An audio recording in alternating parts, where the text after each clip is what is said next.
Hello and welcome to Diamonds in the Rough with Fearzet, where the unpopular opinion is made popular. I'm Fearzet, and let's talk about the critical reception of the Star Wars prequels. In a weird way, the Star Wars prequels are some of the most positively and negatively received movies I'll ever tackle on my show. On one hand, all of them received mixed to positive reviews from critics, and even audiences in aggregate sites like Rotten Tomatoes, Metacritic, and IMDb. Revenge of the Sith is actually certified fresh on Rotten Tomatoes, and Attack of the Clones even has a higher Metacritic rating than an original trilogy movie, Return of the Jedi. On the other hand, the amount of hate that these movies do get is astounding. I don't think I've ever gotten nearly as much hate for loving any movie as I have for loving the Star Wars prequels. I've been insulted, I've been recommended I commit suicide, and I've even been told numerous times that me and every single member of the prequel fan base deserves to be exterminated. Yeah, people are fucking psychos. Even the people who condemn these kind of actions still often tell me and other fans that we're flat out not allowed to think these movies are good, let alone great. I've never seen this happen on such a large scale for any other movie. Hell, last time I reviewed and defended Spawn, a film with 18% on Rotten Tomatoes and 34% on Metacritic, and I've never been told any of that crap for thinking that movie was really good. To be fair though, my opinions on Spawn versus my opinions on the Star Wars prequels are vastly different. While I do consider Spawn the best comic book film pre-2003, it didn't exactly have very staunch competition. What killed the dinosaurs? The Ice Age! With Star Wars Episode 2, Attack of the Clones, on the other hand, I don't just consider it a great movie, I consider it one of the best movies of all time. No, calm down. I can back this up. Just give me a chance. First off, when I say one of the best movies ever made, I mean like a top 100 range. And I'd probably have this in the middle or latter half of that top 100. Second of all, this movie just does so many things right that I could just talk about it for over an hour. And I plan to. The performances, the characters, the themes, the story, I love it. I loved it ever since I rewatched it 5 years ago as a 15-year-old, and I love it more and more every time I rewatch it, and the only Star Wars films I consider better than Attack of the Clones are The Empire Strikes Back and, of course, Revenge of the Sith, which I'll be, of course, reviewing in a future video. Now, before we delve into Attack of the Clones and why I think it's a masterpiece, I thought we might spend a little bit of time to talk about The Phantom Menace, my thoughts on it, and why I won't be reviewing it for this show. I don't like The Phantom Menace. I don't expect you to like it. It has oodles of horrendous dialogue, even by the low standards of the saga, it has an incredibly confused and messy tone, its pacing is unbearable, and most of the performances are pretty lackluster. I don't like it, but I still admittedly consider it barely a good movie. Qui-Gon Jinn is a fantastic character and really fascinating as an anti-establishment maverick mentor figure, something we don't see too often in the fantasy genre. Padme is also a vast improvement on her saga equivalent Leia from the original trilogy as far as female character writing goes, and there's a strong case to be made that she's actually the protagonist of Episode 1. Watto's the funniest Star Wars character to date, the politics are fascinating and give the villains a much more realistic and practical plan than merely blowing planets up like the original trilogy, and the film does have a fair amount of depth in its themes of people of different cultures coming together for a common goal, and how we shouldn't necessarily rely on the words and advice of those around us, but rather think critically to make decisions for ourselves. I even like the idea of midichlorians, which to be fair, I never saw as proof that the Force was a natural birth thing, but rather a measurement of strength that could be increased through spiritual, emotional, and mental exercise.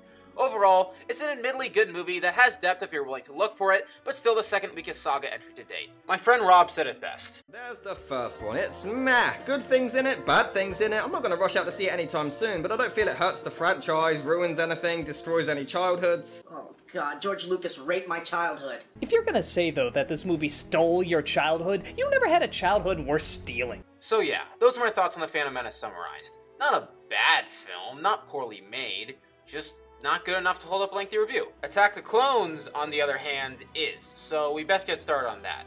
But before I do, I'm gonna need some help. So I'm gonna call my close friend Jimmy Phillips to help defend the film with me.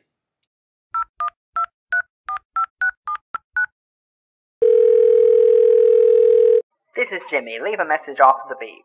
Unless, of course, you're Will Walker of Diamonds in the Rough and you plan on defending that pile of fucking shit that is Attack of the Clones. If you are, then you're wrong. You're stupid, and I hope a serial killer eats your dick and balls off. He didn't mean that. Also, I meant that. It's a joke between friends. It's not a joke between friends. I'm halfway considering doing it myself because Attack... Moving on. So the film starts off in typical Star Wars fashion, this time with a text crawl detailing the rise of a separatist movement of star systems rebelling against the Galactic Republic, under the leadership of the mysterious Count Dooku. It also details how Senator Padme Amidala, played by Natalie Portman, has been called to Coruscant to help vote on whether or not to raise a Grand Army of the Republic to combat the rebellion. Already, it's an intriguing inverse on the conflict of the original trilogy, this time with the established governing order being treated as the heroes and the underdog upstart rebels being treated as the antagonists. So Padme's ship lands at the hangar and... well, I'll just let you write the puns about explosions and beginnings, because Lord knows there's a million of them to be named here.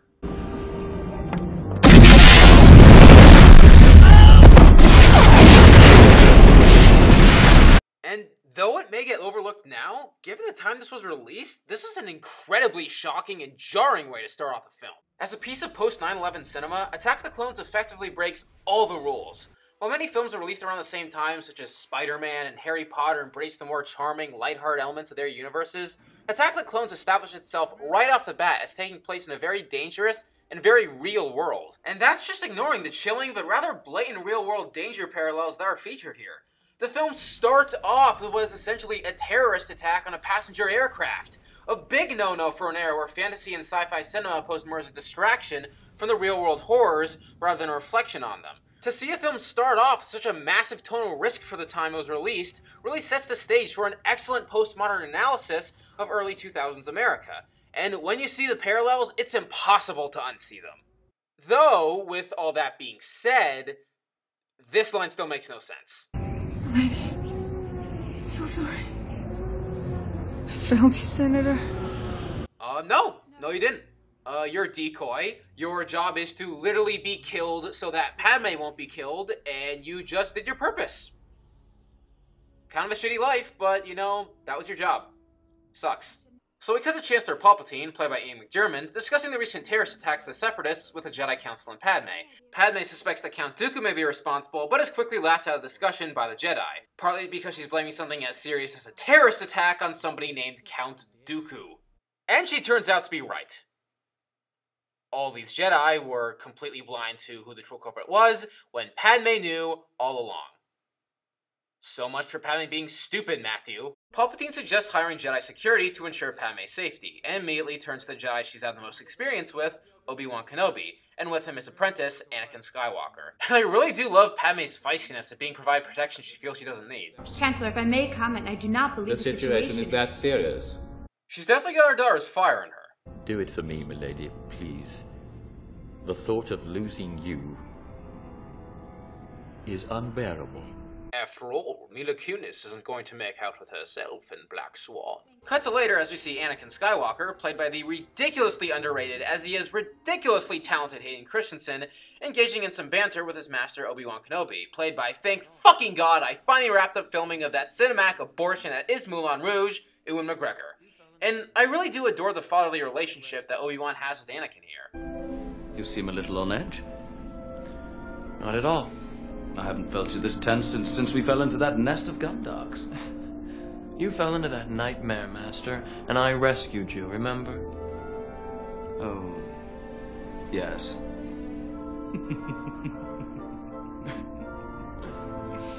And no, confused Matthew, mutually laughing over memories together with a bit of light teasing does not make Anakin an asshole, but way to reach for the most absurd shit imaginable to bash this movie. Far from it, the interactions with Anakin and Obi-Wan here feel incredibly natural and relatable to me.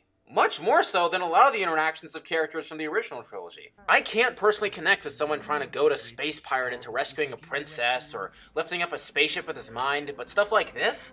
An awkward, lovesick teenager getting nervous about a girl and being teased and comforted about it by his personal mentor? This is much more human and organic. I can place myself in Anakin's shoes a lot more than the characters of the originals. And as we'll see later on, that's what a lot of the character scenes in this film are. Universal, human things that are a lot more relatable and applicable to the real world than those of the original trilogy. So we cut to Jar Jar Binks. After that, Anakin and Padme are finally reunited after 10 years of being separated. Annie? My goodness, you've grown.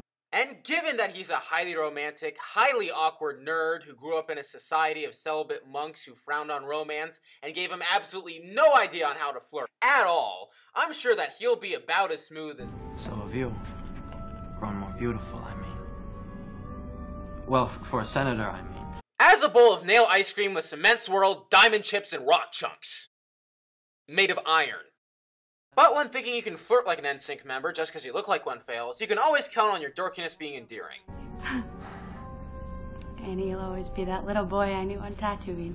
So Anakin, Padme, and Obi-Wan sit down to discuss how to handle the assassination attempt, as they see that Anakin and Obi-Wan's strategies for dealing with the threat are vastly different, and right off the bat really help distinguish both their personalities. We're here to protect you, Senator, not to start an investigation. We will find out who's trying to kill you, Padme. I promise you. We will not exceed our mandate, my young Padawan learner. I meant it in the interest of protecting her, Master, of course. We will not go through this exercise again, Anakin. And you will pay attention to my lead. Why? What? Why else do you think we were assigned to her if not to find the killer? Protection is a job for local security, not Jedi. It's overkill, Master. Investigation is implied in our mandate. Immediately, Anakin establishes himself as a much more passionate and emotional personality than the other Jedi. He's not content with merely following orders and respecting his instructions. He follows his heart to protect the people he cares about in his way, and this goes double for the people that he loves. Meanwhile, Obi-Wan is much more reserved. He has more trust in the book, so to speak, and that if you follow it, everything will turn out alright. On top of that, notice how Obi-Wan refers to Amidala as Senator, but Anakin refers to her as Padme. For Obi-Wan, everything is business, such as the nature of a life devoid of emotions. For Anakin, this is one of the few attachments he can't let go of, and thus he's far more informal in his manner of speaking. This is a solid scene that really goes a far way in establishing the philosophies of both characters.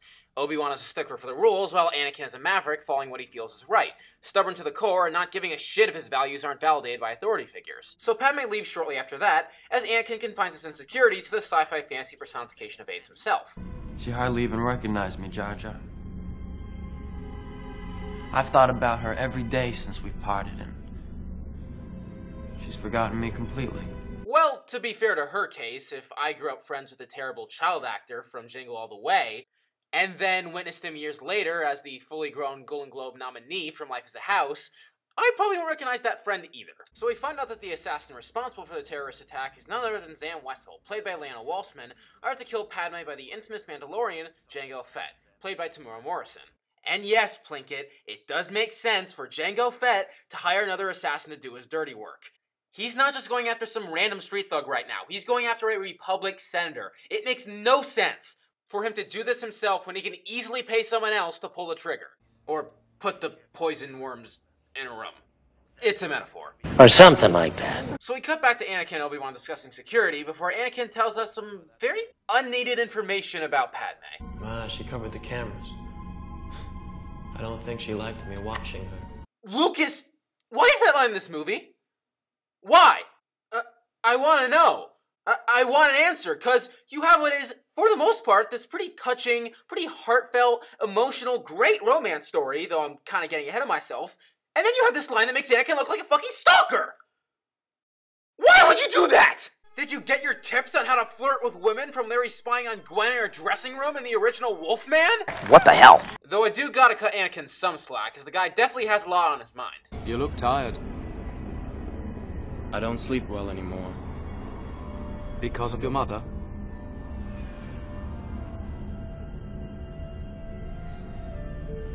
I don't know why I keep dreaming about her. The film starts off by establishing Anakin as somebody who's fairly emotionally stable. He's a little bit awkward and really dorky, but he's, for the most part, in a very safe and comfortable place psychologically and emotionally. His only real concern at the time is the safety of his mother, which he initially discards, seeing it as a distraction from himself following the Jedi Code. But as the film goes on, we see him slowly unravel, and events concerning his mother really start to have a very negative effect on him. So Zam sends an assassin droid to Padme's apartment to do her dirty work, planting some really creepy bugs in the room to kill her. Fortunately, Anakin and Obi-Wan detect the bugs before they can do any damage, and quickly dispatch them. Obi-Wan jumps out the window to catch the droid, or possibly just to kill himself out of shame for being in Moulin Rouge. And no, I will not stop making jokes about that film, because that film fucking sucks and this one does not.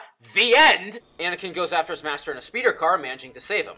Thus begins a chase after Zam as we get a truly thrilling and visually stunning chase scene across the skyways of Coruscant. Much like Spawn, this is a film that gets made fun of a lot for its misuse of CGI, but the green screen for Coruscant here is beyond impressive. The attention to detail is nothing short of astounding, and nobody can convince me that this still doesn't look real today. and we also get some pretty funny clips. What took you so long? Oh, you know, Master. I couldn't find a speeder that I really liked. You spent as much time practicing your saber techniques as you knew your wit you would rival Master Yoda as a swordsman. I thought I already did. Only in your mind, my very young apprentice. You know I don't like it when you do that.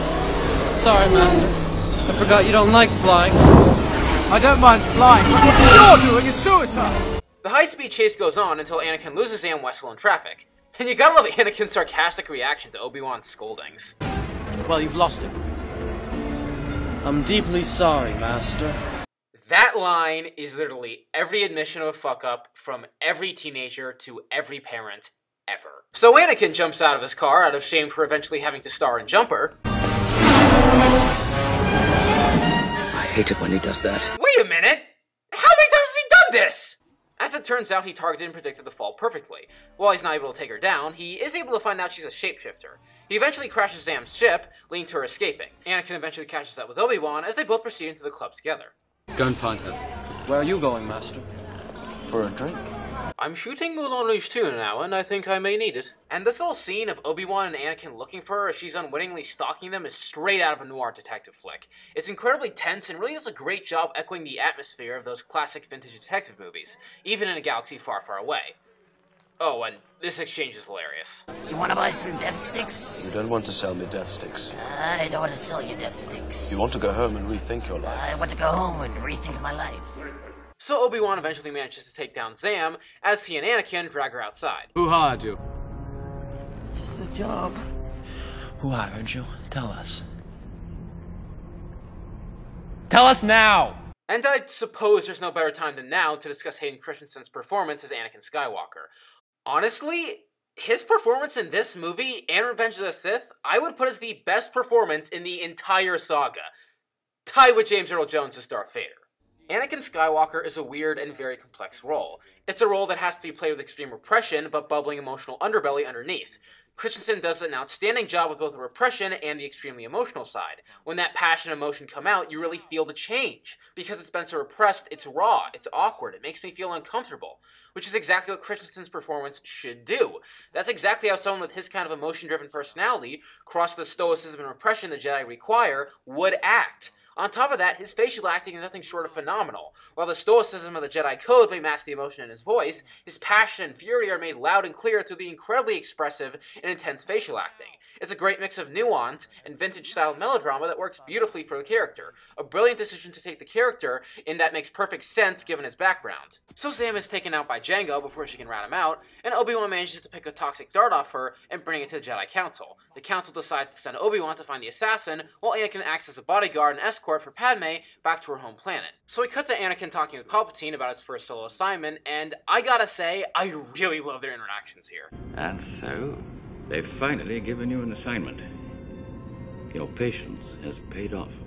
Your guidance more than my patience. The chemistry between McDiarmid and Christensen is off the charts. You really believe these two have a very friendly bond and that Palpatine serves as an almost alternative father figure to Anakin. Beyond the chemistry and faux warmth that McDiarmid exudes, the scene just screams Emperor and Vader. Everything from the acting to the music to the dialogue feels very reminiscent of the interactions that they'd have in the original trilogy, and it's one of many scenes in the film that pays solid tribute to those movies without being slaves to them. Meanwhile, Obi-Wan is having personal problems trying to let Anakin go for his first assignment. I am concerned for my Padawan. He is not ready to be given this assignment on his own yet.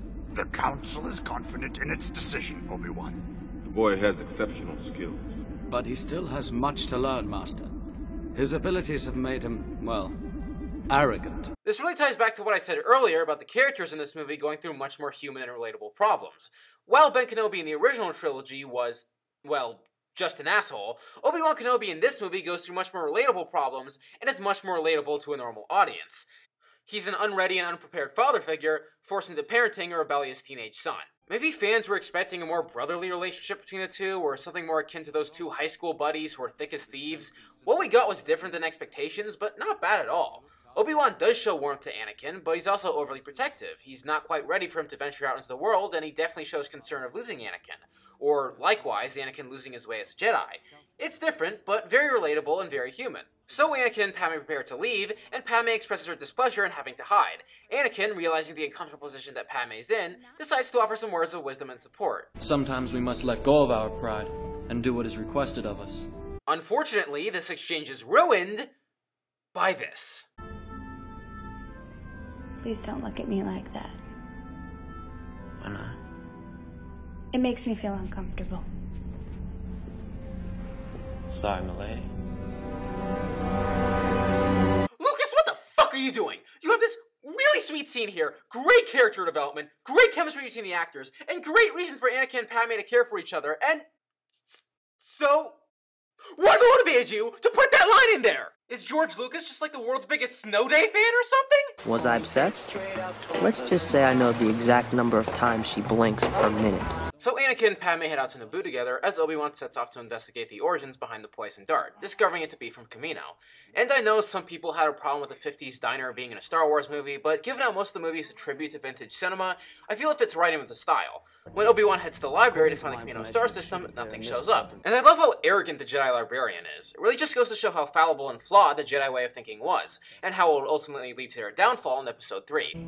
If an item does not appear in our records, it does not exist. We cut back to Anakin and Padme on the transport ship as they discuss Anakin's life. And this is where the romance genuinely starts to become great. It must be difficult having sworn your love to the Jedi. Not being able to visit the places you like or do the things you like. Or be with the people that I love. Are you allowed to love? Thought that was forbidden for a Jedi. Attachment is forbidden. Possession is forbidden. Compassion, which I would define as unconditional love, is central to a Jedi's life. And so you might say that we are encouraged to love. Anakin's viewpoint on love really establishes himself as someone who has surprising moments of real maturity for someone his age. Yeah, he has big moments of whininess, but he has the wisdom of a Jedi twice his age. He's obviously a very thoughtful, reflective person with a lot of passion to him, and Padme sees that as an attractive quality. Han and Leia's romance in the original trilogy played on the classic good girl falls for bad boy trope. Not a bad angle to use, and definitely not without charm, but plays on a very too cool for school style of Hollywood romance that isn't very relatable or endearing, at least not to me. Anakin and Padme are based on the classical form of romantic writing known as courtly love. For those of you who don't know, courtly love is a form of romantic storytelling in which a young man romantically pursues a woman of higher status, experience, and authority. In courtly love stories, the young man accepts the independence of the woman while simultaneously trying to prove his loyalty. This could mean performing great acts of bravery or honoring her name, like for example saving her life, by attending to whatever need she desires, and by proving his loyalty, wisdom, and passion to her through a series of tests. Anakin's monologue on love proves right off the bat he's very much an adequate mental match for Padme's senatorial wisdom, even with his lack of experience and general naivete on government politics. We'll discuss later how else Anakin and Padme fell into the classical style of courtly love, but for now, let's not get ahead of ourselves. So Obi-Wan consults Yoda on what to do about the missing star system. Yoda, who's currently training younglings, pulls a fairly odd move and consults the children for advice on where it could be, eventually getting an answer. Gravity's silhouette remains, but the star and all the planets disappeared, they have. How can this be? A thought? Anyone? Master? Because someone erased it from the archive memory. Truly wonderful the mind of a child is.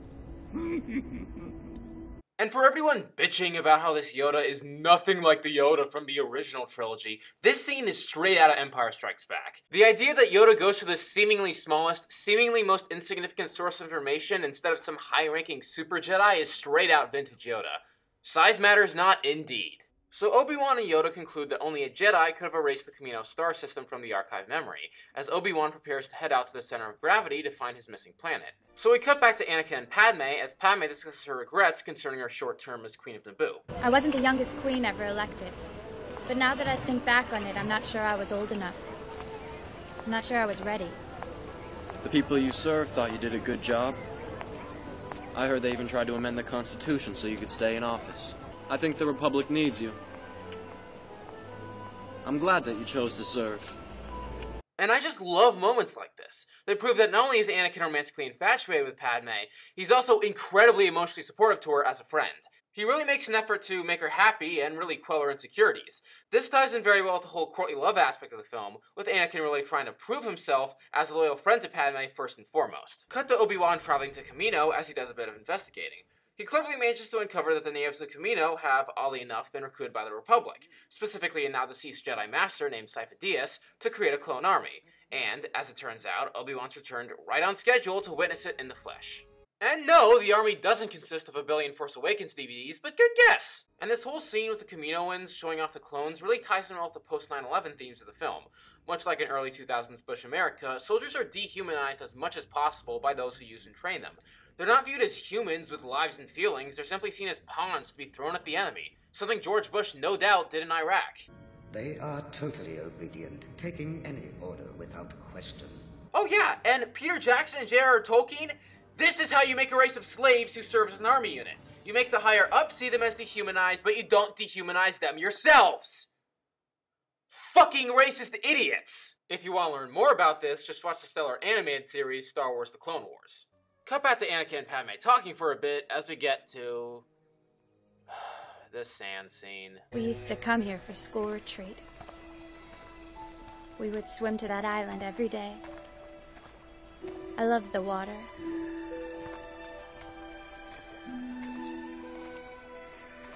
We used to lie out on the sand and let the sun dry us, and try to guess the names of the birds singing. I don't like sand.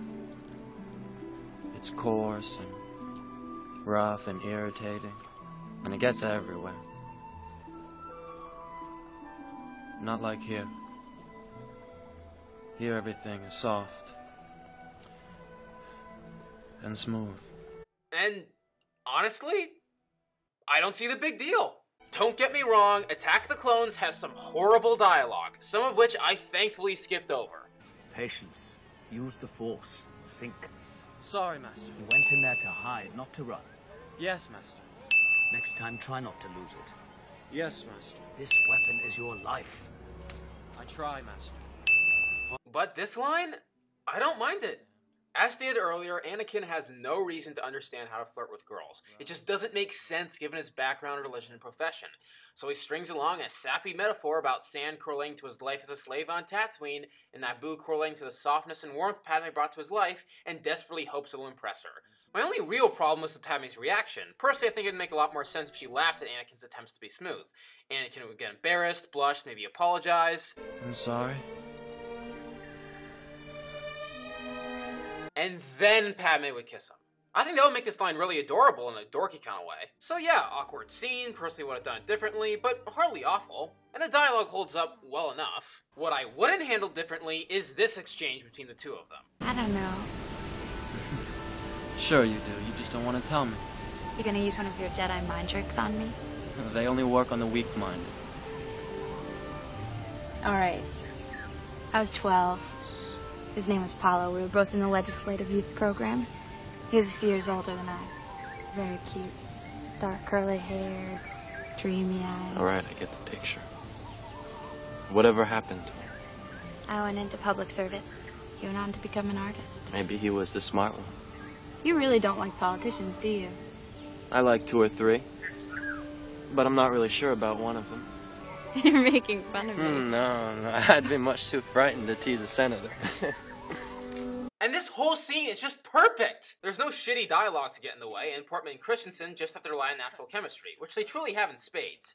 Their interactions are really natural here, and that line between lovers and friends really gets blurred. Hell, Anakin even has a chance to be smooth in a way that fits the character with his fake-out injury he does. Gotta admit, it's actually pretty charming. And on top of that, even in this excellent romance scene, the film still manages to somewhat simultaneously comment on the societal moral values of Bush America, with Anakin's almost blindly sheepish naivete in supporting clear fascism and corruption without a second thought. We need a system where the politicians sit down and discuss the problem. Agree what's in the best interest of all the people, and then do it. That's exactly what we do. The trouble is that people don't always agree. Well, then they should be made to. By whom? Who's gonna make them? I don't know. Someone. You? Of course not me. But someone. Someone wise. Sounds an awful lot like a dictatorship to me. Well, if it works. If you want proof that this is how people worship the Bush administration back in the day, just look at how many booed Michael Moore for criticizing him. We have fictitious election results that elects a fictitious president. We live in a time where we have a man sending us to war for fictitious reasons, whether it's the fictition of duct tape or the fictitious of orange alerts. We are against this war, Mr. Bush. Shame on you, Mr. Bush. Shame on you. Michael Moore still sucks, by the way. Just putting that out there. He just happened to be right about George W. Bush. Accidentally. Cut back to Obi-Wan as he discovers that the clones have been replicated from Jango Fett, a bounty hunter with clear access to Kamino and weapons. They have a pretty badass verbal stand-down as we cut back to Anakin and Padme at dinner. We get some more shit-ass dialogue. If Master Obi-Wan caught me doing this, he'd be very grumpy. Who wrote that? Tommy Wiseau? To be fair, though, he kinda makes up for it with this cute little force trick he does to amuse her. It's a small gesture, but it is kinda charming and just goes to show Anakin was just as dedicated to passing the small tests of courtly love as the big ones. After dinner, Anakin sits down with Padme to have a pretty passionate talk to her about her feelings. And say what you will about the dialogue, but no one, fucking no one, can convince me that the acting is bad in this scene. From the moment I met you, all those years ago, not a day has gone by when I haven't thought of you. And now that I'm with you again, I'm in agony. The closer I get to you, the worse it gets. The thought of not being with you, I can't breathe. Hayden Christensen's performance in this scene is phenomenal. It's so good that it actually makes some of the worst dialogue in the saga work. Anakin has to say shit about how the thought of not being with Padme makes him not breathe, and how her kiss is a scar, and how she's in his very soul. These are all painfully cheesy lines, and delivering them straight isn't easy. But Christensen finds a way. Christensen plays Anakin as somebody who isn't comfortable saying any of this shit because he knows it sounds ridiculous.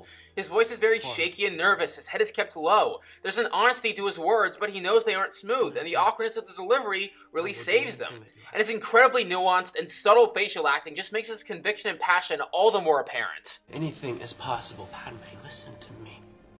Also, because so many people rip on Hayden Christensen's romantic acting with Natalie Portman, I just want to bring something up.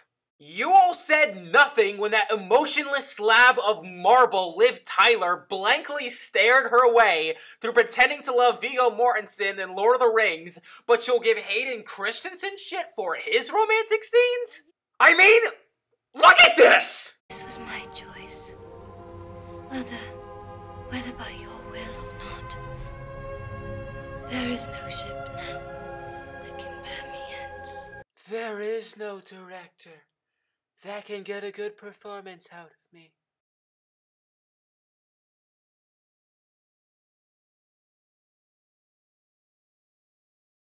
In what sick, twisted, demonic alternate fucking universe is Liv Tyler a better actor than Golden Globe nominee Hayden Christensen? In what sick, twisted, demonic, fucking alternate universe is she a better actress than Natalie Portman? You're fucking high! Are you out of your mind? Speaking of, Portman's great in this scene too. There's definitely a conflicted uncomfortability in her body movements, and she really pulls off Padme's regretful and sad rejection really convincingly. She keeps the stoicism and professionalism that defined the character previously, but there's something much more emotional and passionate underneath that's just begging to come out. Padme starts off the film as a very introverted person, and she definitely has visible hesitance towards being emotionally open and extroverted to others in regards to love and her personal life in general. Over the course of the movie, though, like here, we see Padme struggle against herself to keep her emotional side contained. We live in a real world. Come back to it. You're starting to become a Jedi. I'm a senator. It's a very restrained performance that fits her behavior and personality perfectly. On top of that, this scene, it actually completely makes up for Anakin being creepy earlier. When Padme tells Anakin that their relationship could end up destroying both their lives, guess what? He backs off, and he doesn't bring it up again for the rest of the movie. He actually puts her well-being over his own desires. We'd be living a lie. One we couldn't keep even if we wanted to. I couldn't do that. Could you, Anakin? Could you live like that? No. You're right. It would destroy us. And this just goes to show that for all the whining people accused Anakin of doing, he was actually a pretty selfless lover to Padme. Sure, he says us, but it's pretty clear what he means is you. You want a courtly love story about a guy proving his compassion for the woman that he loves? Whether he realizes it or not, he basically passed the test here. So Obi-Wan informs the Jedi Council about the clone army raised for the Republic, causing a bit of concern in their ranks. Cut back to Anakin as we see him having nightmares about Jumper. His mother being in pain. We transition to the next morning, and this shot of Anakin contemplating what to do about his mother is just gorgeous. Padme catches him brooding, and Anakin tells her that he can no longer stand by while his mother is in pain. And Padme, being the proactive character that she is, returns the loyalty that Anakin's shown to her and decides to go with him. Cut back to Obi-Wan as you see him try and apprehend Jango Fett. They lose their weapons, and we get a pretty refreshing hand-to-hand brawl between the two. This is the first time to date where we really get to see the Jedi and Mandalorians as hand-to-hand martial artists, and it really just goes to show their versatility as fighters. Jango escapes, but Obi-Wan is able to put a tracking device on his ship to chase him down. We get a pretty sweet chase scene through an asteroid field that pays very solid tribute to the asteroid scene from The Empire Strikes Back, and the sound design for these seismic charges here is as outstanding.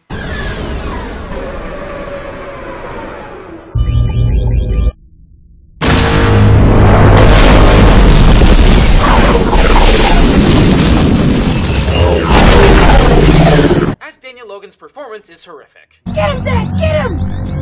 Fire! Out of all the things that Attack the Clones outdoes from Phantom Menace, I didn't think one of those things would be finding a worse child actor than Jake Lloyd. Obi-Wan tracks Jango to the planet Geonosis, where he notices a high concentration of Trade Federation ships. We get back to Anakin and Padme traveling to Tatooine as they try to find Anakin's mother, their first stop being to remind the audience of the best goddamn thing in Episode 1, Watto. More hilarious than ever. You are, Annie! It is you! You're sure sprouted, huh? You? A Jedi! What do you know? Hey, maybe you could help with some deadbeats who owe me a lot of money. Watto is to the Star Wars prequels what the Violator is to Spawn. Incredibly irritating and obnoxious to the characters of the film, and the best comedic relief ever to me. Sure. Absolutely. Anyways, Watto tells Anakin that he sold Shmi to a moisture farmer named Klieg Lars on the other side of Mos Eisley. In an odd twist of luck, Lars was actually quite kind to Anakin's mother, eventually even marrying her. Anakin heads to Lars' home where he finds his old droid C-3PO, as well as his new stepbrother, Owen Lars. I guess I'm your stepbrother. You have to call me Dragon. You have to call me Nighthawk. Klieg tells Anakin that Shmi was recently abducted, but what I think are supposed to be Tusken Raiders. Though, given the terminology, he could just be talking about Red Letter Media fanboys. Vicious, mindless monsters. Multiple search parties went out to retrieve her, but none were successful. With his prophetic nightmares confirmed, and not one to be deterred, Anakin decides to find his mother himself. And the next 40 seconds just features beautiful shot after beautiful shot after beautiful shot. Seriously. All of the cinematography displayed in the next minute is some of the best in the entire saga. The shot of Anakin's shadow resembling Vader's, Padme staring concerned at Anakin speeding into the perilous Tatooine desert, and this gorgeous shot of Anakin racing on a speeder bike to a golden sunset. This is honestly perfection. Watching the beautiful shots in this scene, I am completely perplexed how anyone could say this film's cinematography is anything short of masterful. These images are some of the most aesthetically pleasing and memorable shots I've seen in any film, regardless of genre or franchise. We cut back to Obi-Wan doing some investigation on Geonosis, finding that the Separatist terrorists have aligned themselves with the villainous Trade Federation of the first movie, and are actually collaborating to make battle droids for them. He does a little spying to find out that Padme's suspicions on Count Dooku were correct, as we get the first visual appearance of the character, played by the late Hammer horror legend, Christopher Lee. And honestly, while I wouldn't put his performance above his epic performance in the 1973 original Wicker Man or his performance in the Hammer Mummy films, I'd probably put it above his performance in the Hammer Dracula films. And don't get me wrong, there's no slight on Christopher Lee. I thought he was a great Dracula. I just think he's more charismatic and more interesting here. And yes, I thought Christopher Lee was better as Karis the Mummy than he was as Dracula. Blow me. Cut back to Anakin as he's finally tracked down the Tuskens who have taken his mother. When he makes it to her tent, he's horrified to find that she's been tortured, if not worse, to a critical state. And here we get what is easily, no question about it, what was at this point the most emotional scene of the saga by far. Oh, you look so handsome. My son. Oh, my grown-up son. I'm so proud of you, honey. I missed you. Now I am complete.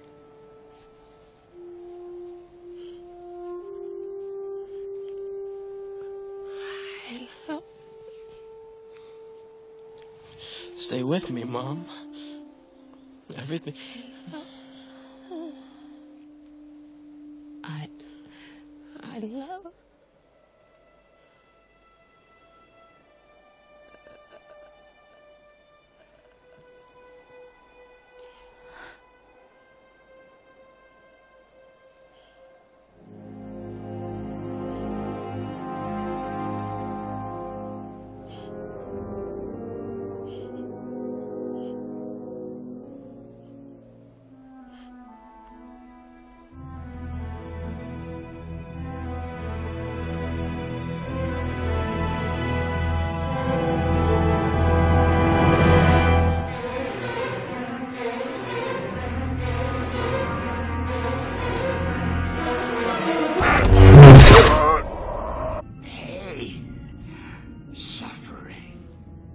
Death, I feel.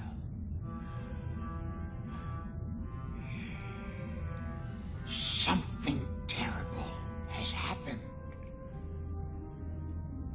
Young Skywalker is in pain. Terrible pain.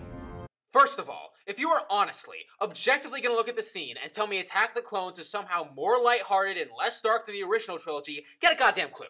Second of all, if you're honestly gonna look at the scene and tell me that the acting is nothing less than amazing by any of the parties involved, you are someone that I strongly disagree with. I'll cover Pernilla August first because she's the least known. The way she tries to comfort Anakin in such a traumatic and horrifying moment for him despite all the agony she must be feeling is just heart-wrenching. Even in this one scene, she has perfect chemistry with Christensen, and the warmth that she brings to this scene despite all the physical pain she's going through, desperately trying to comfort Anakin with a final I love you, is just tragic. Frank Oz's Yoda only gets 4 lines, but in those 4 lines, he carries such empathy and concern for Anakin in his sorrowful voice. It honestly may be the small highlight of a very impressive acting resume that he's had as Yoda. And finally, we have the star of the show, Hayden Christensen. The way that he has to fight against his own obvious fear, horror, and sadness to try and comfort and inspire hope in Shmi, even when he knows deep down that she's not gonna make it, comes across beautifully in his uncertain and broken voice. His facial acting is incredible, forcing an uncomfortable smile through his tears that slowly fades away as his mother dies. And when his mother finally does die, he has to go from horrified to shocked to sorrowful to hate-filled in 30 seconds. 30 seconds. Stop it now, Derek. Oh, stop it. With no dialogue, just facial acting, and he makes those switches look effortless. Anakin's transition from emotionally stable to completely out of control and self-destructive truly comes full circle here. It requires Christensen to go from emotionally reserved and repressive to extremely extroverted and expressive, and he pulls it off with gusto. And that's not even his best acted scene in the movie! That comes right after! Anakin returns to Klieg's farm with his mother's corpse and tries to distract himself repairing the farm's machines. And as awful as most of the dialogue is in this film, this may be my favorite Star Wars line ever. Life seems so much simpler when you're fixing things. And this brilliant line does a fantastic job of showing just how little control Anakin has over his life. He's able to fix droids and ships and machines in general, but when it comes to the things that truly matter to him, he's completely helpless to fate. As we saw from his unprecedented rampage previously, he's very much driven and controlled by his love for others, but with no clear direction. With the death of his mother, the stability of his already miserable and unfree life is turned completely upside down. This is the perfect motivation for a good person to desire more power and become more power hungry, especially someone who knows that he's prophesied to be the chosen one. You're not all powerful. Well, I should be. Someday I will be. I will be the most powerful Jedi ever. I promise you. I will even learn to stop people from dying.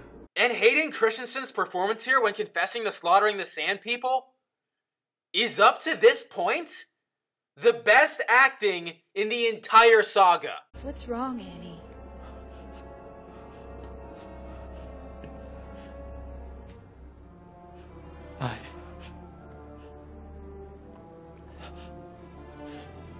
I killed them. I killed them all. They're dead. Every single one of them. And not just the men, but the women. And the children, too. They're like animals, and I slaughtered them like animals. I hate them.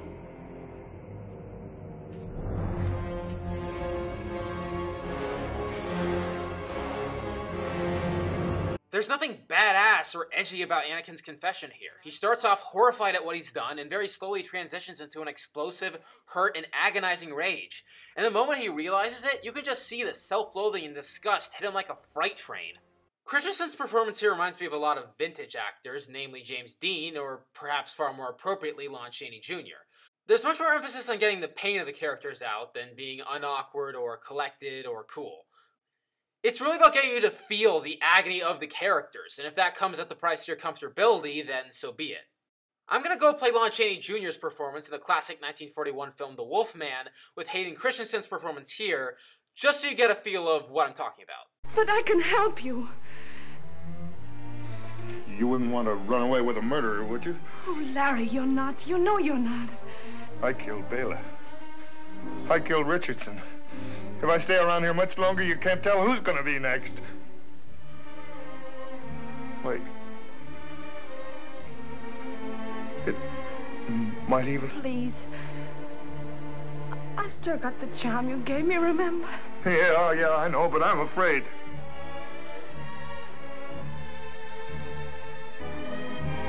Your hand. No, it's no use. I killed them. I killed them all. They're dead. Every single one of them. They're like animals, and I slaughtered them like animals. I hate them.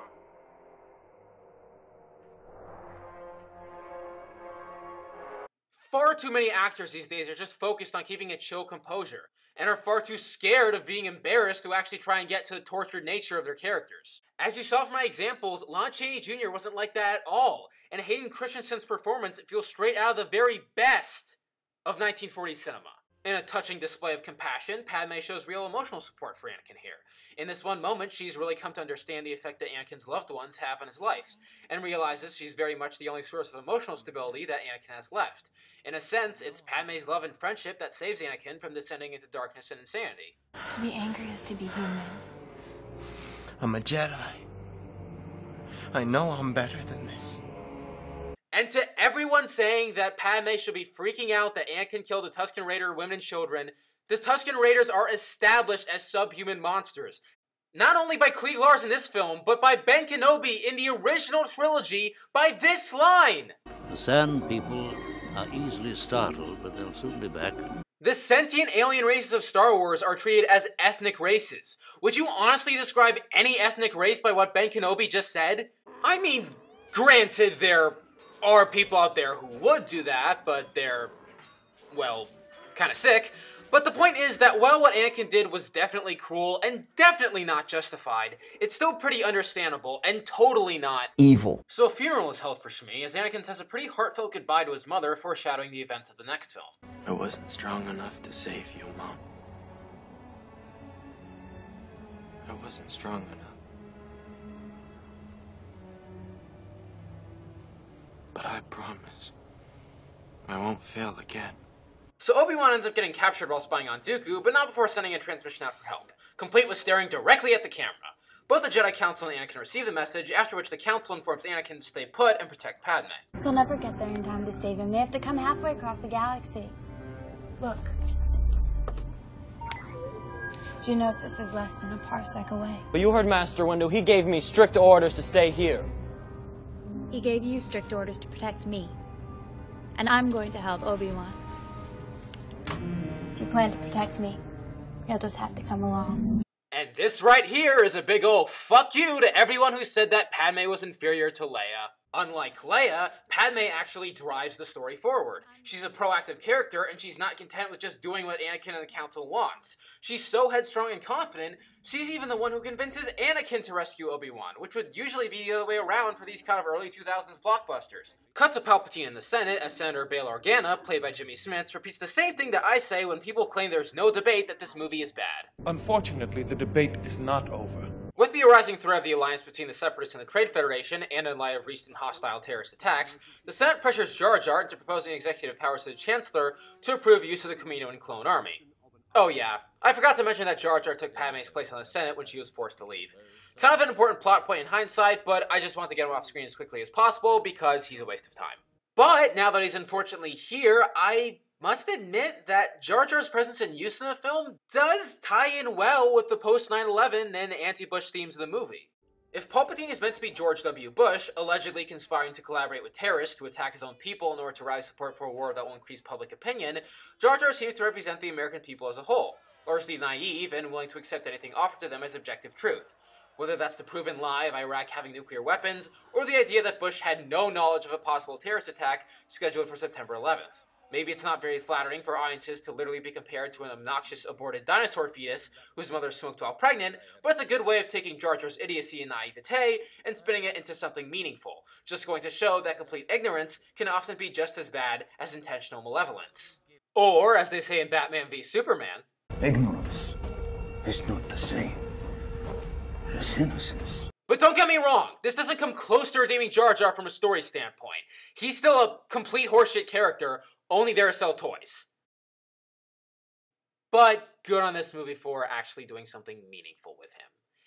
It's no Dark Jar Jar theory, but it's something. We cut back to Obi-Wan as he's approached by Dooku, but rather than interrogate Obi-Wan, Dooku instead attempts to befriend him, revealing that he was, in fact, the master who trained Obi-Wan's old master, Qui-Gon. It's a great pity that our paths have never crossed before, Obi-Wan. Qui-Gon always spoke very highly of you.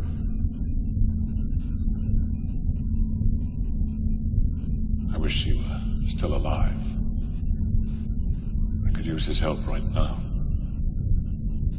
Qui-Gon Jinn would never join you. You forget that he was once my apprentice, just as you were once his. He knew all about the corruption in the Senate, but he would never have gone along with it if he had learned the truth as I have. What if I told you that the Republic was now under the control of the Dark Lord of the Sith? Hundreds of senators are now under the influence of a Sith Lord called Darth Sidious. You must join me, Obi-Wan. And together, we will destroy the Sith. And as much as people complain about wanting Darth Maul as the bad guy for the Star Wars prequel trilogy, Dooku was a solid villain here. I really love the Vader parallels they're going with for this character. Both Vader and Dooku are gentlemen swordsmen and former Jedi who ultimately have noble goals that they achieve through ruthless and barbaric means. Both have a fondness for bounty hunters and both have a code of honor. They both have goodness deep down and would much prefer to turn an enemy to their cause rather than kill one. Surrender, and your lives will be spared. But unfortunately, Dooku's half-truths to Obi-Wan prove fruitless. I will never join you, Dooku. I'm sorry, it's just not the same. I'll never join you! Though they do manage to make up for it with one of the best lines and deliveries in the whole film. It may be difficult to secure your release. So Anakin and Padme land on Geonosis at a droid factory, C-3PO and R2-D2 following them.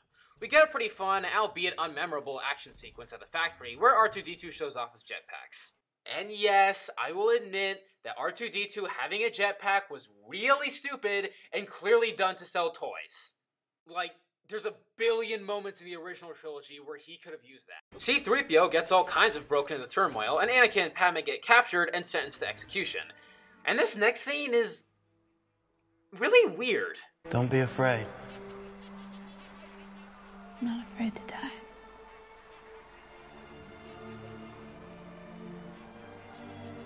I've been dying a little bit each day since you came back into my life. What are you talking about? I love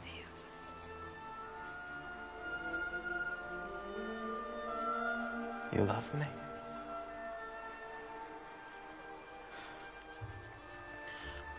I thought that we had decided not to fall in love. That we would be forced to live a lie. And that it would destroy our lives. I think our lives are about to be destroyed anyway. On one hand, this scene probably features Natalie Portman's best acting in the entire movie. She has a real intensity and soulfulness to her eyes that truly come alive here, and she delivers every line with true conviction and sincerity. Like they really are the last words she'll ever have with Anakin. On top of that, it does a fantastic job concluding Padme's arc, having her grow from stoic and emotionally introverted to extremely extroverted, trusting, and emotionally open to Anakin. She's realized she has nothing more to hide from him. On top of that, Anakin further proves his loving compassion to Padme, actually warning her of getting in a relationship with him instead of just going with the flow for the woman he loves. On the other hand, this scene also features some of the worst dialogue in the whole film. I truly, deeply love you. Christ, this line was written by Tommy Wiseau too! Didn't George Lucas know not to let that weird Fabio-looking guy with the stupid accent into the writing room? How could you do this to me? But in the end, I think the chemistry between the actors barely makes up for it. A little more so combined with this truly beautiful shot of them kissing in private before being exposed to the whole Coliseum. Also, Anakin and Obi-Wan's reuniting banter is hilarious. I was beginning to wonder if you'd got my message. I retransmitted it just as you had requested, Master. Then we decided to come and rescue you. Good job. Ewan McGregor's sass is just perfect. So the sacrifice starts, the monsters are released to devour our heroes, and much like the rest of the movie, it's another great tribute to vintage classic cinema of old. The monsters and even the Colosseum seem straight out of a Ray Harryhausen film, and even the way that Obi-Wan, Padme, and Anakin deal with them is very reminiscent of those old fantasy monster movies. Seeing those practically ancient, but nonetheless charming stop-motion creature films like The Mysterious Island and The Seventh Voyage of Sinbad, modernized for the age of CGI, is really something special, and will always hold up to me as a touching tribute. Especially given that, honestly, the CGI still holds up 15 years after the film's release, which can't exactly be said for every film of that era. Mace Windu and the rest of the Jedi arrive to save Anakin, Padme, and Obi-Wan's asses, and we get a fucking awesome mass battle between Jedi, droids, and monsters. This must have been every Star Wars fan's dream back in 2002, and it's just as exciting and electrifying now as it was back then. Hell, even a jumbled up C-3PO shows up firing a blaster to deliver his funniest line in any of the Star Wars movies so far. Die, Jedi gods! What did I say? But it's not all fun and games, as Mace Windu actually decapitates Jango Fett in front of his son. I especially love this look that he gives shortly after. He doesn't give a fuck. Things look grim for the Jedi until they end up being saved by Yoda, bringing the weight of the entire clone army with him. Windu's dropped off on the battlefield to engage in a pretty visually stunning and suitably grand ground battle, while Anakin and Obi-Wan go after an escaping Dooku. You're gonna pay for all the Jedi that you killed today, Dooku. We'll take them together. You're going slowly on the left. Taking him now! No, Anakin, no! No! I gotta admit, as much as I love Anakin, seeing Dooku completely own his bitch ass without even breaking a sweat just cracks me up. I'm ready for you. I guess I wasn't ready. Even when Dooku takes on Obi-Wan, that little cocky smile he has the whole fight is just hysterical. He knows neither of these Jedi stand a chance, and he's basically just toying with them. Dooku quickly dispatches of Obi-Wan, and looks like he's about to take him out. But in the nick of time, Anakin manages to pretty heroically save Obi-Wan, proving maybe his father figure may have underestimated him. Brave of you, boy. But I would have thought you had learned your lesson. I am a slow learner. Oh shit! You basically just called yourself stupid. Yeah, leave the one-liners to Michael Jai White, Hayden. Like this! Obi-Wan tosses an extra saber to Anakin, as we actually get to see Anakin dual-wield. It's the first time a Jedi has ever dual-wielded in the movies, and it's impressive if short show. Anakin turns the lights out, and the duel that follows feels straight out of Empire Strikes Back. Given how many similarities Dooku has with Vader, it's almost like Anakin is fighting his future self, an idea that's emphasized by the red and blue lightsabers switching off in the darkness between the Jedi turned Sith and his eventual successor. It's a meaningful, memorable skirmish and is packed with... because I have to... Anakin eventually gets taken out of the fight via de-arming, and things look grim for him and Obi-Wan. That is, until an unexpected intervention from Yoda.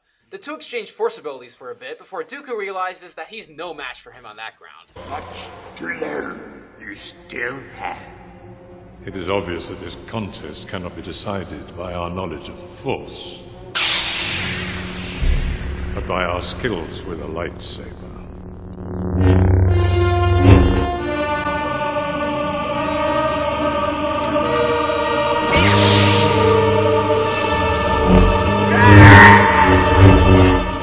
There's nothing I can say about this scene that isn't self-explanatory. It's Yoda with a fucking lightsaber. People waited decades to see this, and now it's here. And it didn't disappoint. The speed and ferocity that Yoda fights at here is off the charts. Some people have complained that Yoda using a lightsaber here is stupid for the character, as Yoda is too powerful to need one, and should instead only rely on the Force. And to all those people, I just have a very small, simple question. Have you ever tried getting laid? I'm sorry, it was a joke! It was a joke! It was a joke! Just, can't people have fun these days? As divisive as this film was upon release, this was the one scene everyone agreed was amazing. Theaters erupted and roared in applause just seeing it in the trailers. Now it's here and better than anyone could have ever imagined, and you're honestly gonna nitpick something this widely enjoyed even by haters of the film?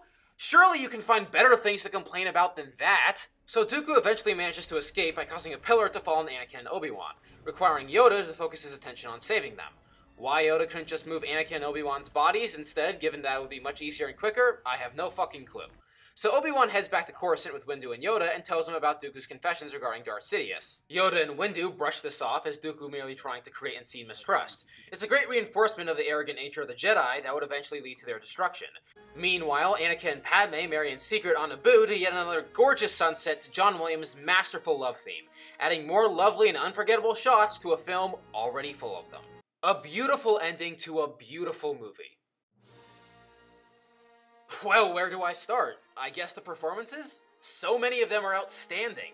Hayden Christensen gives possibly the best performance in the entire saga as Anakin Skywalker, tied with James Earl Jones as Darth Vader. Natalie Portman is phenomenal in her own right as Padme Amidala, bringing depth and nuance to a role that very easily could have just been the token girl. Ewan McGregor offers the definitive take on the Obi-Wan character, giving a warm, loving, fatherly touch with a very charming sense of sass. Frank Oz has never been better as Yoda, and Christopher Lee and Sam Jackson are Christopher goddamn Lee and Sam fucking Jackson. The film boasts an incredibly dark tone and a couple extremely emotional scenes while also providing some truly funny comedy. The cinematography is beautiful to look at, featuring many shots that really stuck with me, complemented by perhaps the best music of the entire saga, and John Williams' excellent Across the Stars theme. The post-9/11 and anti-Bush themes are groundbreaking for a blockbuster of its time and offer real depth to the film and a story ripe for postmodern analysis. The romance between Anakin and Padme is for the most part touching and adorable, with both actors having excellent physical chemistry and plenty of reasons to fall in love. Finally, the character development of Anakin from emotionally stable, independent, and collected to emotionally unstable, lonely, and dependent is executed perfectly, suitably dark, and providing solid motivation for Anakin's desire for power. Padme's development from introverted professional with no time for emotions to emotionally open and trusting extrovert is also handled wonderfully. Honestly, I really don't have much. The dialogue sucks as usual, but that's pretty much par the course for Star Wars, and the fantasy genre in general. There are a couple uncomfortable and creepy moments from Anakin to Padme at the start, but the romance later on is so great it's easy to forget. Still, those moments probably would have done best on the chopping block. Daniel Logan is pretty dreadful as young Boba Fett, but he gets, what, maybe like 5 lines? Apart from that, there's a couple scenes that I think were put in a weird order, a couple overly toyish moments, and I personally think Anakin should have killed Dooku in this installment to save his master. And that's honestly all the complaints I got.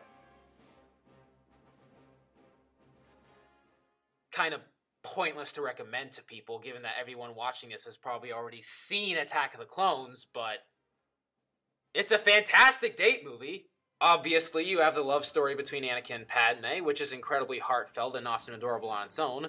Plenty of long, passionate stares into each other's eyes and touching, if awkward, declarations of love. But even between that, you got plenty of action in between to keep the romance from getting monotonous if that's not your kind of thing. The score has a very romantic feeling to it as well, if that's what you're into.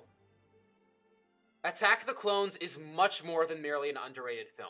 It's an outstanding masterpiece and probably one of the best films I'll ever review. The borderline obsessive hate that it's gotten over the years really frustrates me, as I truly believe it deserves nothing but high praise. Here's hoping it will be re-examined over the years and exposed for the gem it truly is. Is it flawless? No, but I can't begin to measure the value that I got from it. I'm gonna give Attack of the Clones a very risky, but very rare, A+. So that's Attack of the Clones, and I very much look forward to reading your death threats and suicide requests for me calling this one of the best movies of all time. But as Max says, I'm dug in, and I'll never change. Join me next time as we take the dare with Daredevil Director's Cut. I'm Fearzed, and if you excuse me, I'm gonna go watch Attack of the Clones again. Okay. Well, that's just an opinion. You see, that's why I prefaced it by saying I know I'm in the minority. Awkward. You know what? No, not really. It's not awkward. At least not until you said awkward. Now it's awkward because of what you said. Anyway. Anyway what? Anyway what? Really, because when you say anyway, then you have to follow it up with an actual contribution to the conversation we're having. Yikes. No, look at me, look at me, look at me, look at me, look at me. There's no yikes, and the reason why there's no yikes is because there's nothing scary about this situation, okay? It's a very low-stakes situation. All right. No, not all right. Come here. No, don't look at him. Don't look at either of those guys. Look at me, all right? All right what? Because after you say all right, you have to follow that up with something. Don't do it. Don't look at them. Do not look at them. No, do not look at them. Do not look at them. Don't do it. Tell us how you really feel. You know what? I'll tell you how I really feel. Listen, I really feel like you're an asshole who has nothing interesting to say. So what? Ow. No, don't look at him. Come here. Turn it right here. Tell me an opinion that you have about something. Just one opinion that you have about anything at all. Just share an opinion. Anything. Share an opinion. Share an opinion. Share an opinion. Share an opinion right now. Just off the top of your head. Share an opinion. Anything. Just one opinion. That's all I'm asking. Share one opinion right now. Share. I don't have an opinion, and that's why I just like everything that everyone else likes in pop culture.